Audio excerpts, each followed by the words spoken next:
بسم اللہ الرحمن الرحیم۔ السلام علیکم ورحمۃ اللہ وبرکاتہ۔ بد اخلاق کے کان میں آذان دینا۔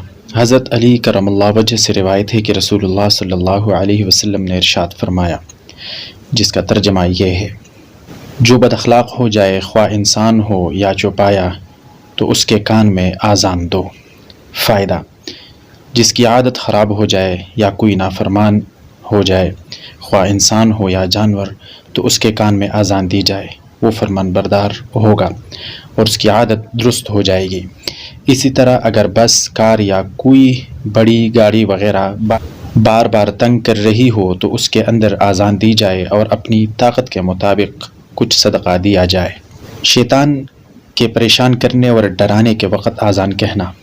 حضرت سہیل بن ابی صالح کہتے ہیں کہ میرے والد نے مجھے بنو حارثہ کے پاس بھیجا اور میرے ہمراہ ہمارا ایک بچہ یا ساتھی تھا۔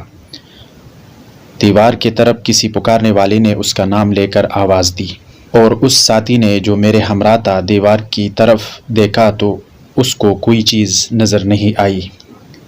پھر میں نے اپنے والد صاحب سے اس کا تذکرہ کیا تو انہوں نے فرمایا، اگر مجھے پتہ ہوتا کہ تمہیں یہ بات پیش آئے گی تو میں تم کو نہ بھیجتا، لیکن یہ بات یاد رکھو کہ جب تم کوئی آواز سنو تو بلند آواز سے آذان کہو، کیونکہ میں نے حضرت ابو ہریرہ رضی اللہ عنہ کو حضور اکرم صلی اللہ علیہ وسلم کی یہ حدیث بیان کرتے ہوئے سنا ہے کہ جب آذان کہی جاتی ہے تو شیطان پیٹ پھیر کر گوز مارتا ہوا بھاگتا ہے۔